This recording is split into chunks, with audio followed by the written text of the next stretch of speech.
now. Sebastian is with Forest Trends and Global Footprint Network.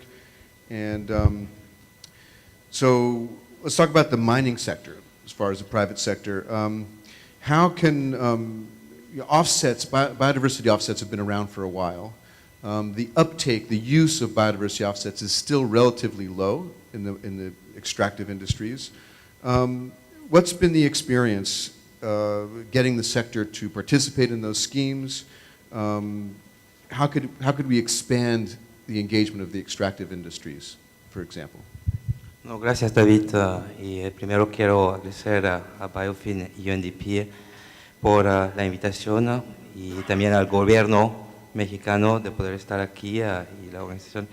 Y yo soy una pesadilla para los traductores. Yo estoy viendo que todo el mundo está tomando sus earphones y voy a seguir en inglés, que va a ser más fácil para todos. So I'll switch back to English. I just wanted to keep you a bit busy this morning. Check you out. Anyway, so I want to pick up on Nick's big picture thinking because I'll go more into detail in the breakout session on the technicalities of offsets. But I think if you look at the numbers, they don't add up. And that's the big challenge. And how do we engage business in being a driver? But you guys are primarily from government, and what's the role of government in that process?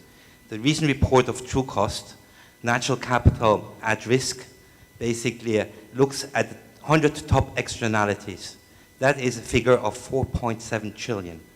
We had figures yesterday thrown around, 225 trillion for wealth, 5 trillion to basically finance the green economy, but 4.7 trillion gets close to that 5 trillion, which is only externalities. So how do we integrate that externalities into avoiding, minimizing, basically impacts? Biodiversity offsets are a fantastic pragmatic tool in that sense. I compare it very much to what happened in the environmental impact assessment space. We as conservation movement haven't been around for long. We've achieved a lot. And I think EIA is one of the big achievements as well in order to reduce those impacts and to mainstream basically biodiversity across the sectors.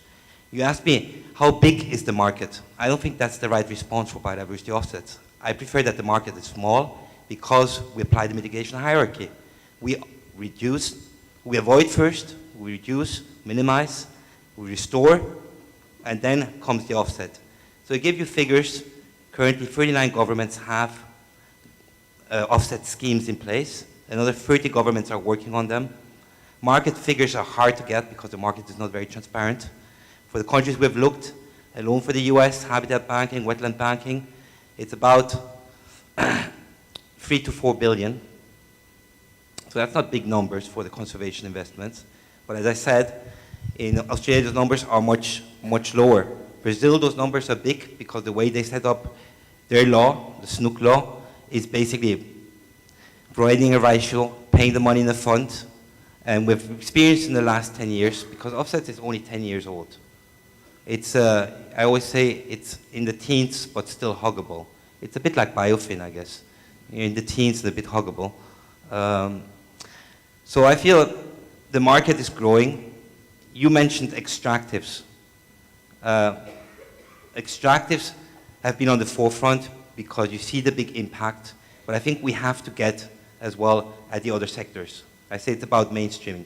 We have 50 companies who basically carried zero net deforestation. How do we get to zero net deforestation? They'll need offsets as well. We have 40 companies having no net loss commitments. So there is a growing field of actors, but they are asking clearly governments that they want to have a level playing field when they basically invest in countries. And what we're getting in the countries is not a level playing field. We're getting very different methodologies on how offsets are done on legislation. And if you look at BIOFIN and the 30 pilot countries, there are approximately only 6 who has offset schemes. So there's a big piece of work we could do together with BIOFIN in that space, and there's truly a role for governments. And I think going back to the extractives, that's my other secret. I'm not only with Global Footprint Network and Forest Trends.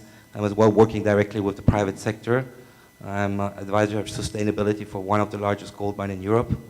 And what happened there for me is a sad story. We created the International Council for Mining and Minerals, and it's primarily the senior companies are in there. You can't come in when you're a junior. If you want to set new standards as a junior, It's a club, and they basically, between you and me, want to keep the level playing field easy. That's in their business interest. So how do we push that envelope and change that world into basically becoming more active in the field of offsets, and how do we use that to provide additional funding for biodiversity and at the same time achieve the IG targets of 10% terrestrials, restoration, and ocean protected. Thanks. Great, thank you. Well, one just quick follow-up question with regard to the global footprint network. Companies are starting to record and document their footprint better. Are you seeing a movement towards greater responsibility from companies? And will that lead, how could that lead to financing solutions to help us finance biodiversity, this awareness of their impact? The Global Footprint Network, we've primarily focused on governments, because when the going gets tough, a company can move and relocate. So our focus has not been traditionally on companies, but we're increasingly getting calls from companies. There's new legislation in the EU, which is about product environmental footprints, organizational footprints. The LCA, Life Cycle Assessment community, is growing. So there's certainly an increasing demand from the private sector to look at their footprints and to be responsible. And for more, it's more than only shareholders, it's about stakeholders and moving beyond just the shareholder principle. And what we have tried to do, because we've tried to develop a strategy to get action from governments in relation to the crisis we're facing. Therefore, that one number maybe to respond to you is we're consuming 1.6 global hectares. We measure biocapacity as footprint. What is there, what is available, what's the supply, and on the other side, the footprint. So we have that number, but when it comes to that number, it's a bit tougher in the biodiversity world, as you know. And for offsets, what we're using is condition and area, because it's not one single number. It's the quality of that biodiversity and then the area. And I'll go into more depth into the metrics exchange rules later this afternoon. Great. Yes, we do have a session on biodiversity offsets later, so we'll go into great detail. Thank you very much, Sebastian. Sure. Welcome.